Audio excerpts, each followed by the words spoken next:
Jumping in to let you guys know that this video is part of a collaboration of so many gifted crafters. It's called Spring Fever. This month's hosts are Amanda from 6 Kids and a Glue Gun, as well as Katie from Lady Red Crafting, and our guest host is Amber from DIY with Amber. All the information will be linked below in the description bar. So once you finish watching this video, go ahead and take a look at all the other videos that are part of the collaboration. All right, guys, I'll let you go back to the rest of the video. All right, rollers. So for project 1, I wanted to show you guys, even though I know everybody knows how to paint, that for me, I find it easier to use a foam roller brush because it just gives you a smoother finish and it's a little faster process for me, at least. If you haven't tried using this, give it a try and let me know what you guys think of using the foam roller brush. All right, so for the next step of this project, I am actually going to be using the Cricut Natural Wood Veneer in the color Maple.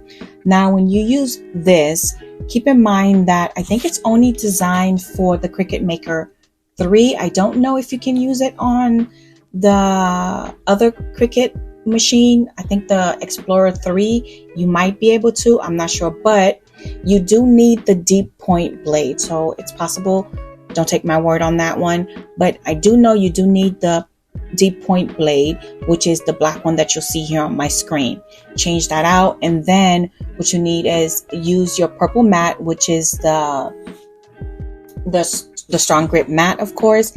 Tape the sides and then load your mat. Now I did mine when I mirrored my design so that if the cuts come out uneven for whatever reason, it'd be on the back side of the image.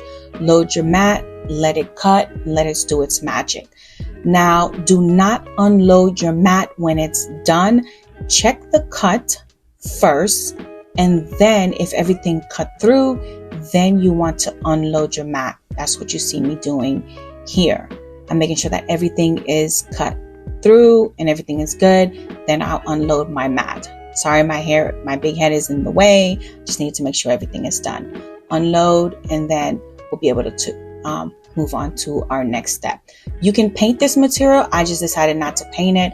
I think you should paint it before you put it on your mat and do anything that you want to do. It comes in 3 different colors, and so on and so forth. Just pull everything back just like you would with vinyl, and so on and so forth. It's very good. So then I did this design. Now this is something that I saw on YouTube. I think on YouTube, but I just changed it. The design itself, I picked something else to put on here, so it's not an original thought. Anyway, my heat is set on 305 for 15 seconds. It gave me a little bit of a challenge because it didn't want to go on. Now, I got these little square pieces from Hobby Lobby, but you can find similar ones from our 5-quarter store, otherwise known as the Dollar Tree. I just wanted this to be elevated, and then glue that on, and then you're just going to put this on your wood round with your wreath design on top. Now keep in mind, you have to save the little innards inside pieces of your O and your A. Hola is just the Spanish version of hi or hello. So that's what I chose to do it because if you guys don't know me, Spanish is more my native language, and then that's why I did hola. So now these little you can use dowel rods or whatever, just cut them to fit the inside to glue your innards. I made the mistake thinking I would just use regular glue, but then I realized I might as well just grab my glue gun. If you've been around my channel, you know I don't use hot glue very often, but I realized I needed to just suck it up and take it out. And that's what you see me here, gluing the little pieces on there to get all the things down, and my tweezers. So that's what you want to do, and then get everything in spot. Now make sure that if you used an A for whatever word that you're using, make sure that everything is positioned where you want it to go, that it's not backwards. I actually ended up using I marked the back of the A, the innard for the A, to make sure everything fit where I wanted it to fit. And that is literally all that you're doing for this design. Easy peasy, lemon squeezy. There you go. Let me know how you think this one came out. All right, so for our next project, I pulled out one of Cricut Joy's Smart Iron-On. It's part of a pack called In Bloom Pink. I've had this one for a while, just have no idea what to do with it. It's a pattern iron-on, you know, that you never know what to do with it. I pulled out the design from Cricut. I knew I wanted to use some kind of spring decor, and I just went through there trying to find out something that I wanted to use, and I didn't want another bunny, so I just pulled out something that would work for me. So I found some carrots, duplicated in design space, flipped it around so that it would be on opposite ends. You guys know the deal. It should be pretty easy. And the, what is this called? The cutting board was something that I bought from Aldi a few years ago when they were on sale many moons ago, and that's what this one is. So I think the set, I just used my mini heat press. Now I will be honest with you, this thing did not want to go down. It was mainly just the ends of that carrot, you know, the part that you tug on. I don't know, what is that thing called? Well, anyway, that piece gave me so much stress to heat press down. I don't know what was wrong with it. I want to say that maybe because it was an older design, an older iron-on, maybe that was the reason for it. But anyway, it was not going down. So I didn't have to do anything else to this. Once you get it finally down, you glue it down. And then I pulled out this leather thread that I had bought on Amazon maybe about a month ago, and I was trying to do a finger bow, and I really wasn't trying to show you guys your girl struggles making bows, but I said to myself I was going to make a bow this time around. So here you see me making a bow, but I think by here I might have said no, this is not going to work. I just wanted to see how it would look. I made the bow and I was like, well, here we have it. And it is what it is. There's me struggling with it, and I finally got it down. So there's the end of that. It's so easy to make this project. And okay, for this project, I took out one of the Dollar Tree square plaques and then another Dollar Tree wood piece. I had to sand it, stain it. I didn't show you guys this.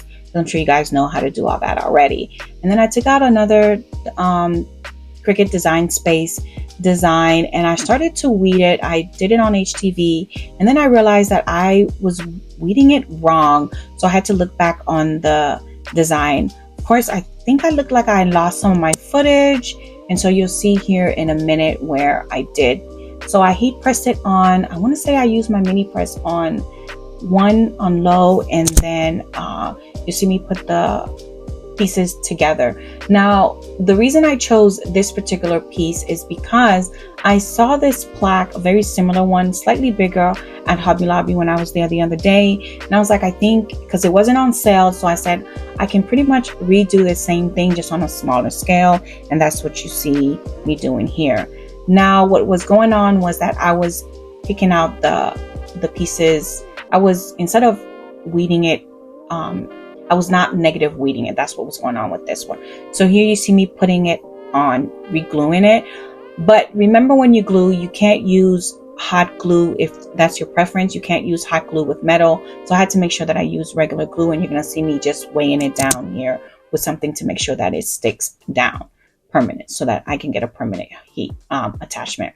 Now I've got some thumbtacks that I'm going to just make sure that fits inside this hole. So I just grabbed my hot glue, because it's not, I know I just said metal doesn't go, but this is not going to go anywhere because I'm just going to prop it up. So I just need it to stay there just for a little bit. It doesn't really matter in this purpose. But so it's kind of like I'm telling you one thing and then doing something else. So just do what I'm showing you and not what I'm saying in this instance. You guys understand what I mean. Anyway, so I'm just using this for aesthetics. That is it. Then I'm trying to figure out, because when I was looking at it, I was like, oh, I don't like it laying down. So I grabbed some Jenga blocks from the DT, and I'm just putting them together just to make a stand. So I'm going to grab some, I'm trying to figure out how to make it stand. So I grabbed some of this glue, and I realized, oh, finally I ran out. So I'm actually going to use my gel glue and my hot glue in combo. Again, hot glue and metal do not go well together. So I just needed to give me a temporary a permanent glue right then and there to hold until the other glue attaches itself permanently. That is all. And literally that is all to this project. And I mean, it's kind of hard for you to see what it looks like from this angle. I'm sorry, my camera is from the top, and so it was doing its own thing. But I think you guys get the idea from what I just showed you guys. All right, moving on to our next project. This is going to be a burn project. So I'm going to reverse reading? You're going to weed out what you normally would leave in when you're doing your Cricut project. So this is what you're going to see me do. So I printed out this Easter sign, I don't know, stencil. It's basically I'm stenciling, but what I'm doing is I'm using my brown vinyl. I find that this works better for me than using an actual stencil vinyl. Just use one of your ugliest color vinyl possible. So I usually use brown, because who uses brown anyway, right? So take out some brown vinyl, whatever vinyl that you have the most of. Most of us has white, but anyway, use whatever ugly vinyl that you have. Take it out, and then now for this cutting board that is hard to find, it's like one of the unicorn pieces of the Dollar Tree. I sanded it because it tends to have something like a coating on it that'll make it hard for the torch paste to latch onto. So sand it down smoothly. I did I think 80 grit sandpaper and then my 220 to smooth everything down. Get that on there and then peel back the transfer tape. What you're gonna see me do right here is, I think it's called the hinge method, where you put it down and then you peel back the paper. This helps you align everything a lot easier on your project when you have a larger project to do. I'm not very good at aligning things at a certain point. And yes, it looks like it's off center, but this is going to be what I call a shishuri board. I cannot say the word properly, a cheese board, so I just call it shishuri board. You guys understand what I'm trying to tell you. Again, English is not my first language. Now you can use a cheap brush or one of these palette mixing things, or your Cricut scraper tool to put this paste down. My paste is starting to dry out, that's why it looks like that, but it's not. But it's very easy. Once you lay it down, peel back your vinyl, and then let's let it sit there for a few minutes. And you already see it looking like it does now. It's already doing its thing. It's magic. It's super, super easy to do. And then after that, we are going to go outside. You just see me lifting it. So here we are in my garage heating. Now you want a industrial type heat gun. Do not use your regular heat gun that you use in your craft space. You want a major heat gun. Heat it, and the longer you put it down, you heat to one space, is the darker it's going to get.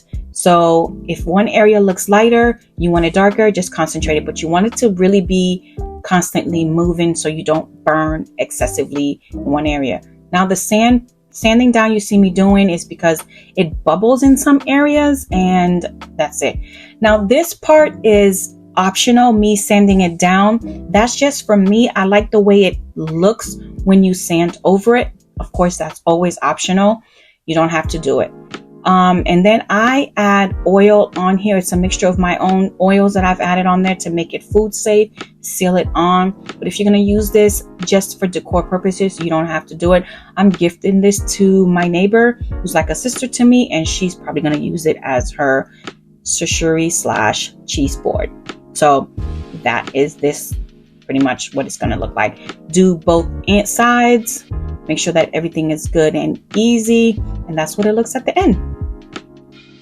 Pretty nice, right? All right, we are going to go ahead and move on to the next one. Now for this project, my thing was I wanted to do something, I wanted a frosted look. I didn't have the frosted spray, and I know there's a paint that's supposed to give you the same effect, but I didn't have that either. And you guys know I've been trying to use stuff in my craft room, and I didn't have anything. I didn't want to go buy anything. So I figured, let me try Mod Podge, because if you apply it enough, it should give you the frosted look that you're aiming for. Or so in theory I thought. So I said, let me test it out. So I only gave it one application, and voila, this is what it looks like after that. It dries very quickly, and I think it looks pretty good. Let me know in the comments what you think about it. So my thought was I was going to put fairy lights. I grabbed a set of fairy lights to realize it was actually orange. I was looking for yellow lights. I couldn't find yellow lights. So I ended up I found purple, and my son was like, Mama, purple will be fine for now. It's springy enough. So I went, okay, fine. We'll use this purple one. So my daughter had made some set of Legos that were spring Legos, and I wanted to display them because they are so pretty. Now, okay, so this top was actually from the DT as well. That's what you see me stringing through. I know I'm skipping back and forth. These are the Lego pieces. So I needed some way to display them either in my office or in her room, and I didn't have any spring sprigs. And again, like I was saying, you guys, I didn't want to go buy anything that I didn't absolutely have to. So I figured I will use hers and inspire you guys to just be creative and use anything that you have in your space. And there it is. I'm using her Lego pieces to do my spring decor. I think I love it, absolutely love it, and she's actually letting me keep it for now with the lights. I think it came out so pretty. I've been trying to figure out a way to use this. This is all the things that we made in this video. Let me know what you guys think of every single thing that we've done in today's playlist. And I hope after you've watched my video, you will go and watch everybody else's video in this amazing playlist of amazing crafters as well. I will see you guys in one of my next upcoming videos. And as always, you guys have an amazing, great day. And remember to always live a great and beautiful life in color. Bye.